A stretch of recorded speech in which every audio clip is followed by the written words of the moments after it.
toutes les phases de son existence, et qui va utiliser tous les moyens, toutes les ressources de la science, de la philosophie, tout ce grand patrimoine que l'Église a absorbé, baptisé en quelque sorte, philosophique, et pour étayer ses arguments. Et puis en face, on a vraiment ce grand combat avec le relativisme, l'utilitarisme, qui à la faveur de la mondialisation se répand, et il y a vraiment ce choc culturel entre ces deux approches. Et Benoît XVI écrit dans un discours à l'Université du Latran, « Le chrétien est continuellement appelé à se mobiliser pour faire face aux multiples attaques auxquelles est exposé le droit à la vie.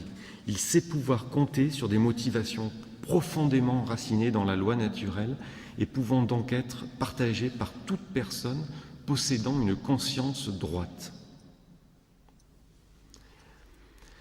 Alors, il y a, parmi tous les livres que le Père Bernard nous a conseillé de lire, c'est vrai qu'il y a la Commission théologique internationale a sorti il y a très peu de temps, « À la recherche d'une éthique universelle, nouveau regard sur la loi naturelle », donc aux éditions du Cerf, et puis qui doit être téléchargeable sur le site du Vatican.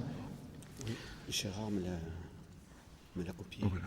Donc c'est un document exceptionnel. Vraiment, c'est la charte, je dirais, des laïcs qui veulent s'engager dans la société et qui touche à tous les sujets et qui vraiment explicite les fondements de la loi naturelle.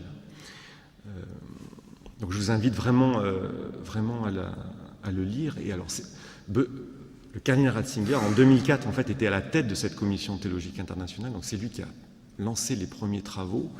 Et puis il a suivi, et pendant tout début de son pontificat, c'était sur 5 ans que la commission devait réfléchir à cela. Il a suivi, il a eu, je crois, donné 3 discours en tant que pape à la commission sur la loi naturelle.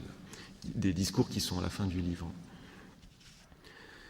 La loi naturelle est vraiment comme l'interface entre l'Église et la société, la clé des relations entre l'Église et l'État sur toutes les grandes questions de société.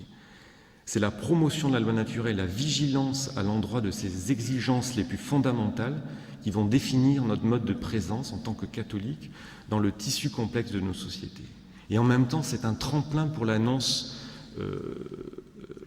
explicite du Christ, parce qu'évidemment, la loi naturelle, elle participe de la doctrine de la création, et c'est Dieu qui est dans sa grande sagesse, il n'y a pas de séparation. La loi naturelle et comme disait Luc, les lois spirituelles sont complètement unies. Benoît XVI disait d'ailleurs, nous devons nous émerveiller de l'esprit de l'homme qui est capable de découvrir les mathématiques. Sur le papier, il peut faire des théorèmes, et qui, en étudiant la matière, grâce à va voir qu'il y a une correspondance entre les lois de la matière et ce qu'il trouve lui-même a priori dans son esprit. C'est-à-dire que le logos est un, quoi. L'intelligence dans la matière et dans son esprit, tout est un. Donc l'urgence du débat. Donc c'est vrai qu'on a ce temps où on se